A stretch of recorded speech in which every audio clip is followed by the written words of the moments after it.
Good morning. I am IR Police, PGD English, KV Mandala. Due to COVID-19, it has been decided from regional office to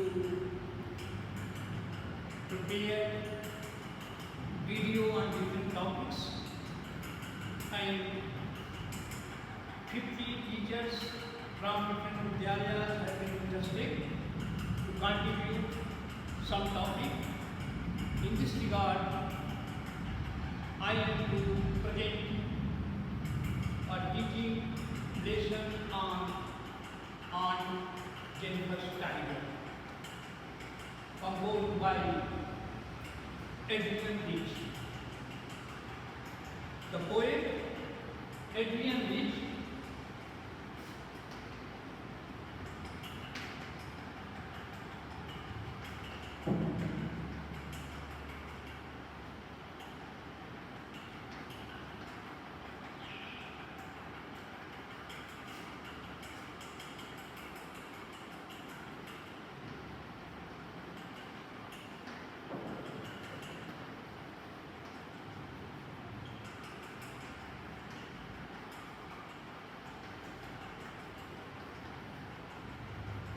Before we pick up a poem or a lesson, it is quite necessary that we should know something about the poet or the writer and the society in which they live and what were the circumstances where they live.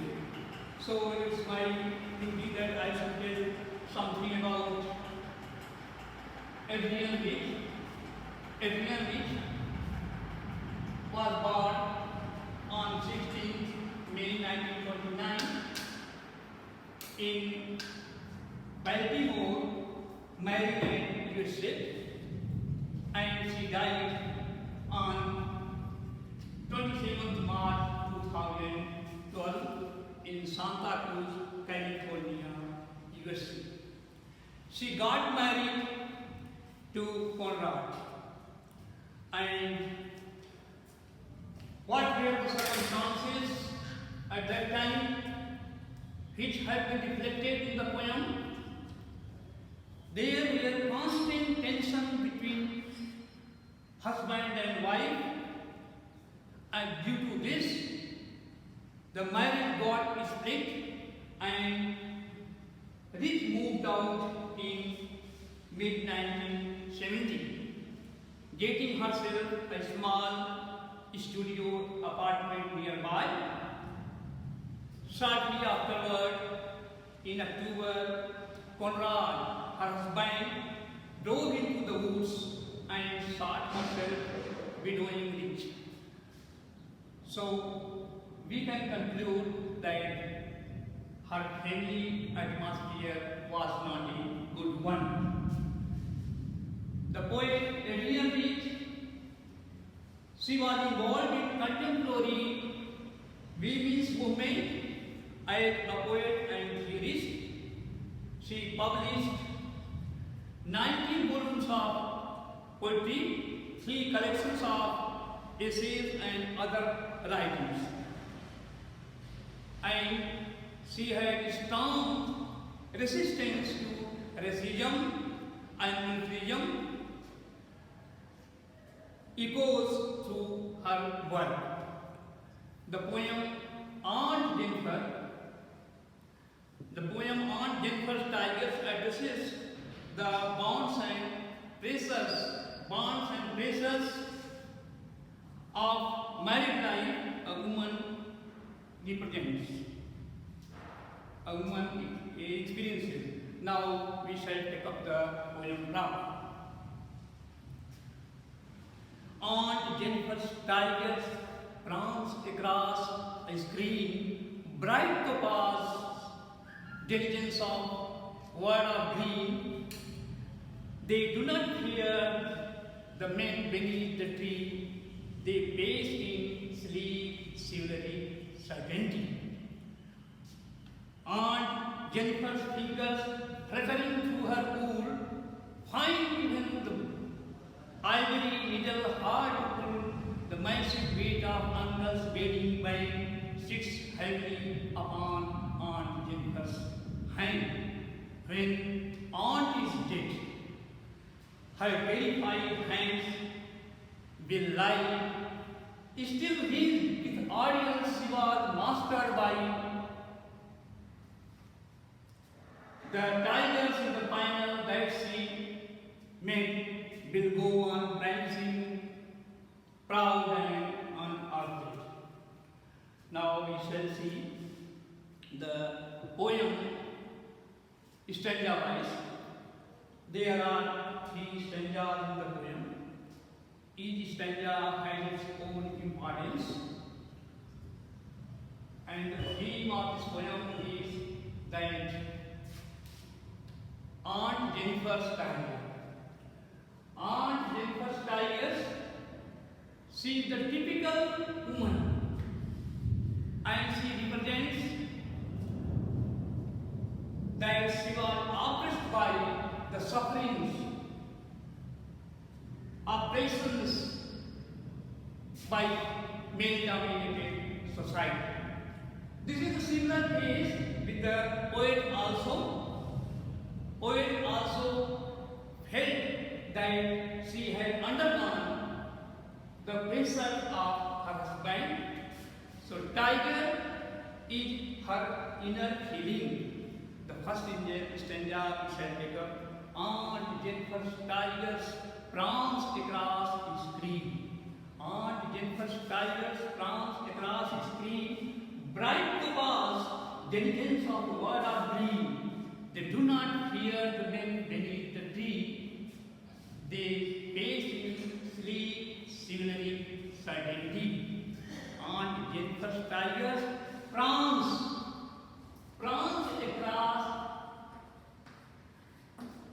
a screen. Prance, jump over.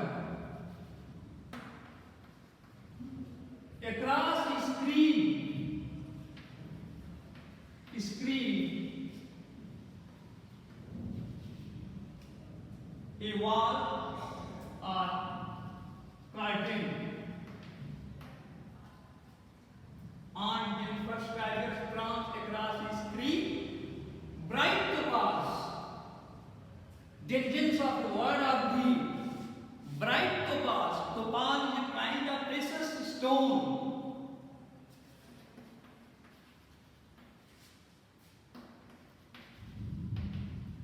A kind of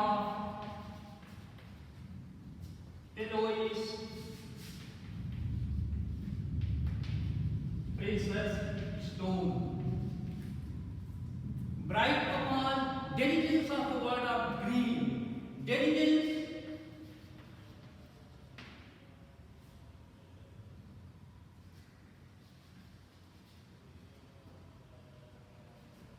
bright topaz, diligence of a word of green. Diligence,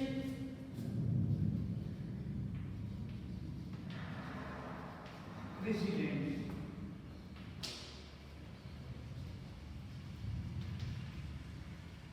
Inheritance. Diligence of the word of green. The word of green.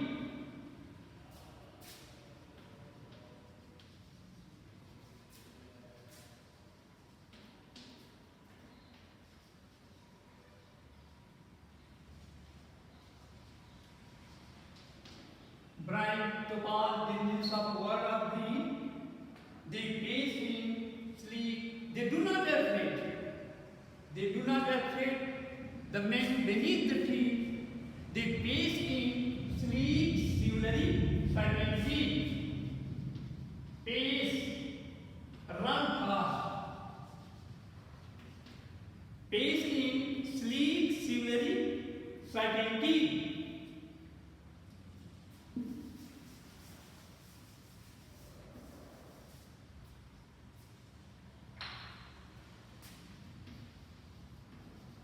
Sleep,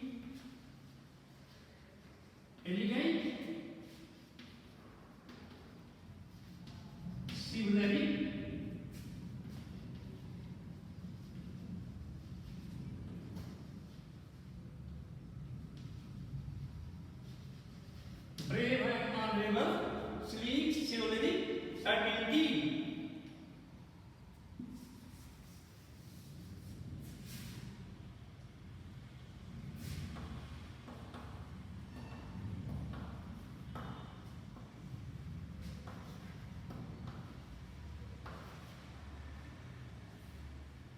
So in this stanza, we find Aunt Jennifer's tigers.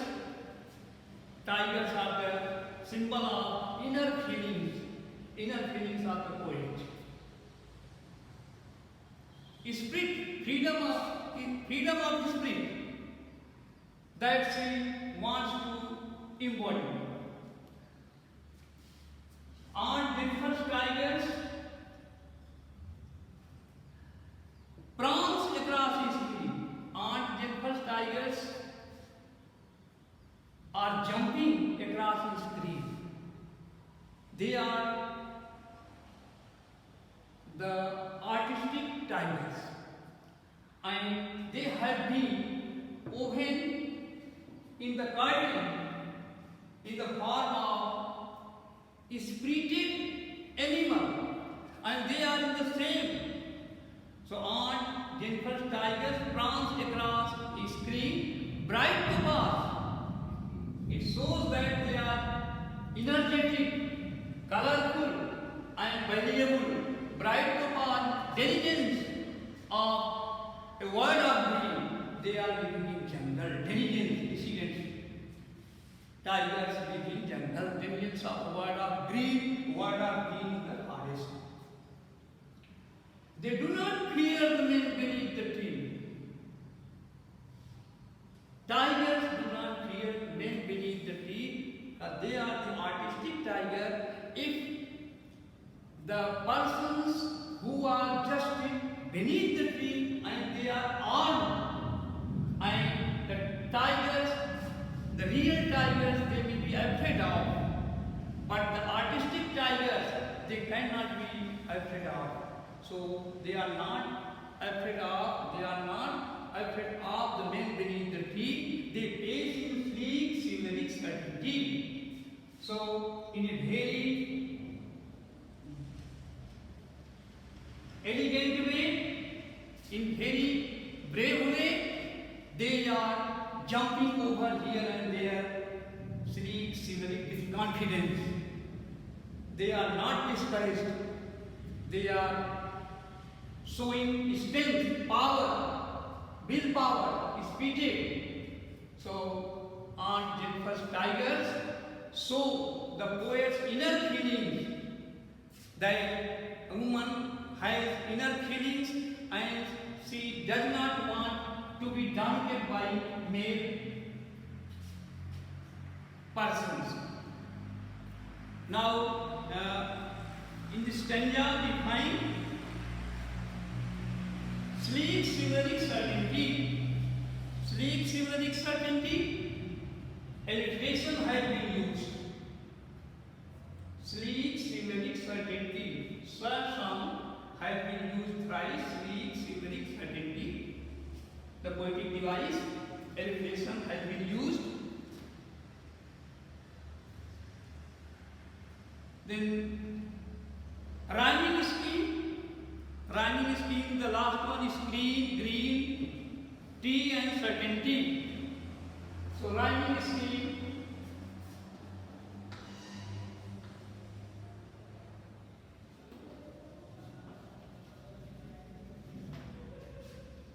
AABB,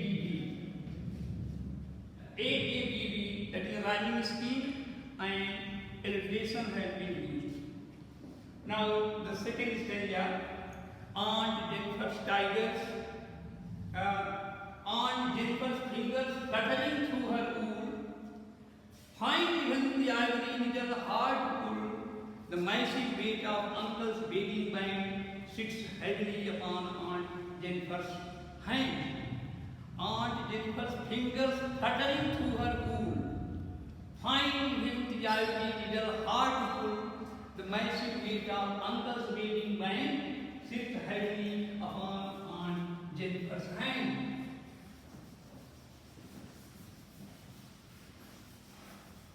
In the second stanza, we find the situation of the woman.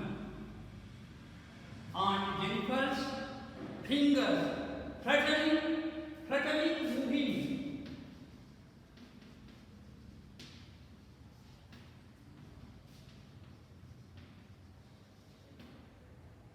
moving.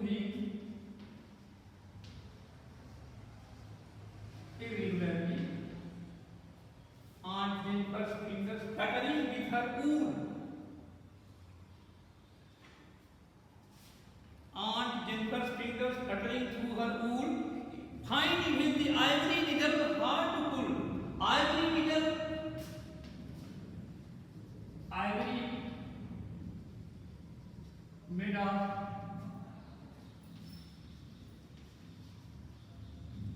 elephant tusk. Ivory needle hard to pull. The massive, heavy.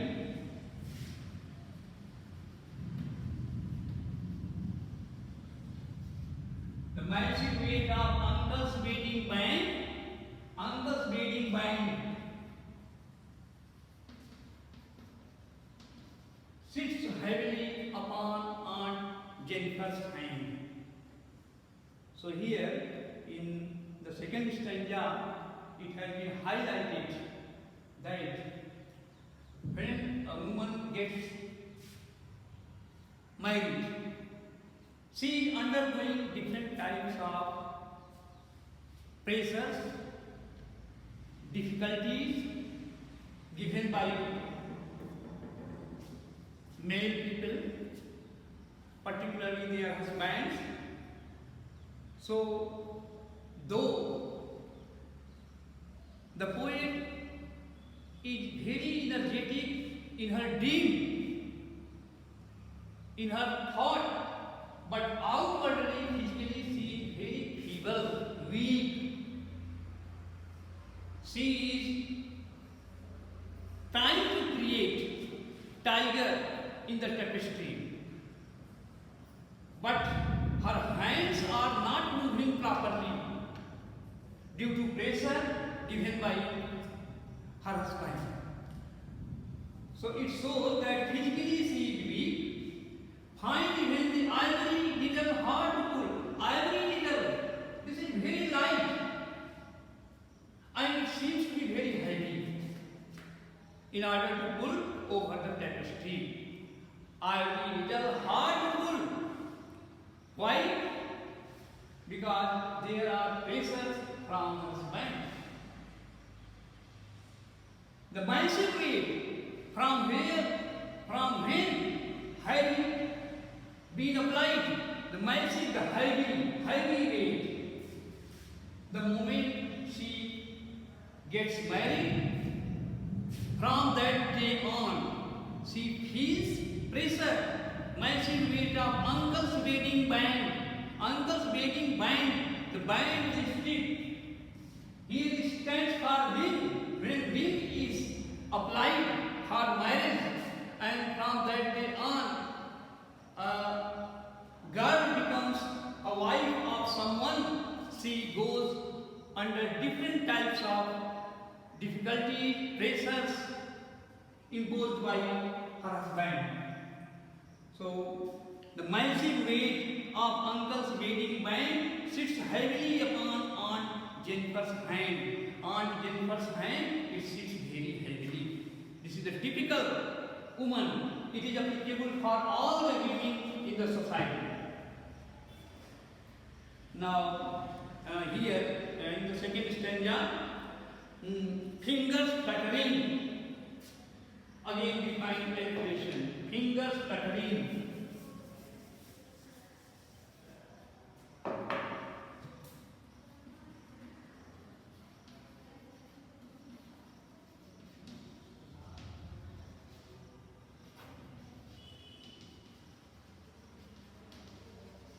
Alliteration and same rhyming scheme.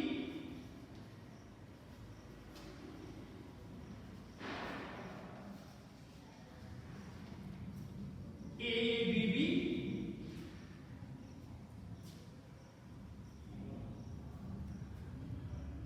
Wool, pool, band, hand. Wool rhymes with pool, band with hand.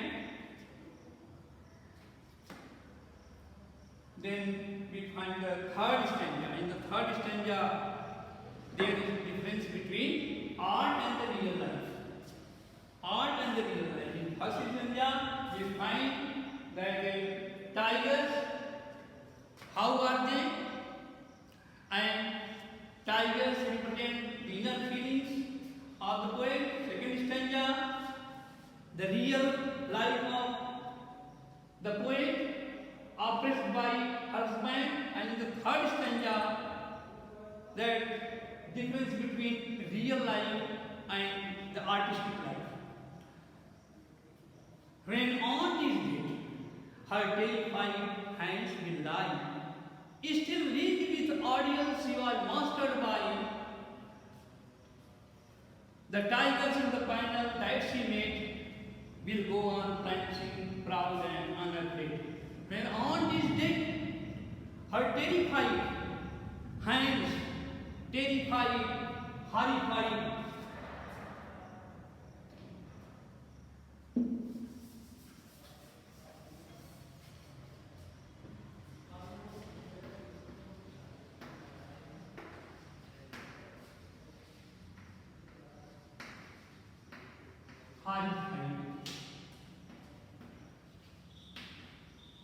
frightened. When aunt is dead, her terrified hands will lie. Still ringed with audience, ringed.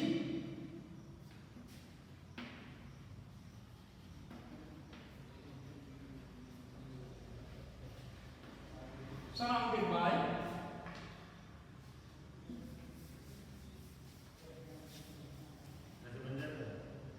audience,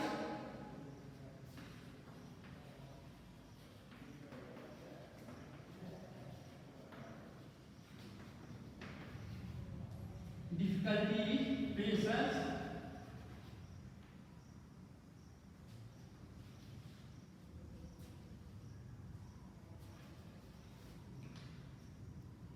she was mastered by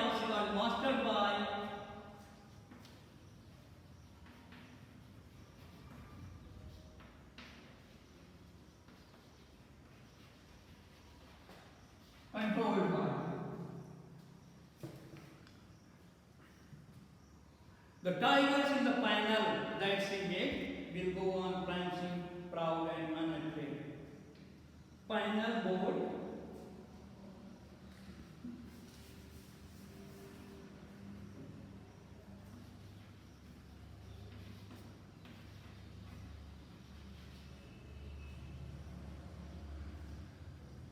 prancing,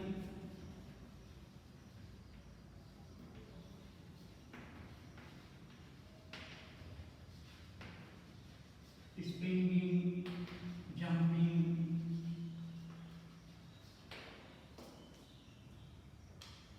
so aunt is dead. So on the one hand we find the aunt Jennifer is dead. Whenever she was alive, she had undergone different types of difficulties, operations given by her husband. But when she is dead, it is supposed that that would be the end of all the difficulties and operations. But those difficulties and operations which were seen while she was alive, it was also seen when she was dead. In the form, terrified man, she is dead, but her hands seem to be terrified, frightened.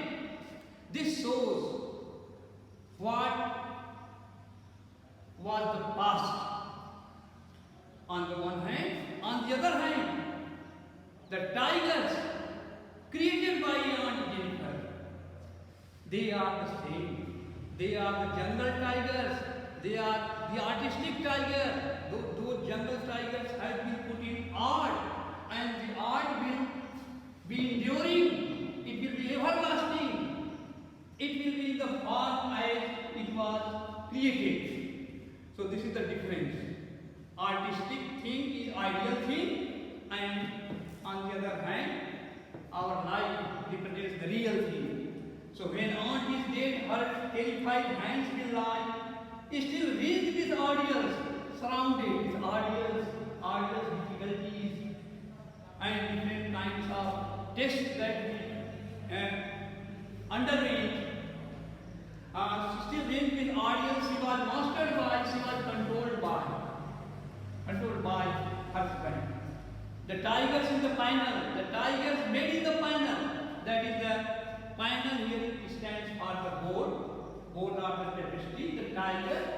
which have been made in the panel will remain the same. The same means they were prancing, jumping, and they were showing their strength when the panel was created, when they were created in the panel, and they will remain the same forever. Here also in this stanza, the last stanza, concluding stanza, we find the same type of rhyming scheme, that is A, A, B, B. Now, in this way, we can conclude this poem. That is Aunt Jennifer has been a typical woman who has been throughout her life oppressed by her husband, but she wants to have her freedom of spirit. That's why Aunt Jennifer has created a tiger which has shown her own spirit, and when she is dead, she is terrified, and in the same way she has been dead. Now, with the junction point of view, we see in CBSE pattern, in question number 7, B, a stanza is being asked, and that stanza is supposed to be answered. There will be 4 questions, 1 mark each question, and short answer type response is expected to be given. So poetic device may be asked, on theme question may be asked, and in question number 8, there will be 1 optional question that will carry only 2 marks, and 30-35 words are required to be given as answer. So all of you are expected to prepare some questions stanza wise as well as general questions. Some important questions are in first stanza. The questions may be asked: how are Aunt Jennifer's tigers described? Why are they described as diligence of word of dream? Why are they not afraid of men? The word prance in the extract means. And in the second stanza, what is Aunt Jennifer's mood? Why are her fingers fluttering? What does Uncle's wedding band refer to? How is Uncle's wedding band heavy? And third stanza, why Aunt Jennifer created the tiger so different from her own character? The expression "is with audience" implies that ... you will have to fill up. The word prancing the extract means. What does the tiger she embroidered symbolize? Some short answer type question that may be asked in question number 8, and that will carry only 2 marks. Describe the tigers created by Aunt Jennifer. How is Aunt Jennifer different from her tigers? What will happen when Aunt Jennifer is dead? Aunt Jennifer's efforts to get rid of her fear proved to be futile. Comment. What is the weight that lives? What is the weight that lies heavy on Aunt Jennifer's back? And in this way, try to prepare. Thank you very much.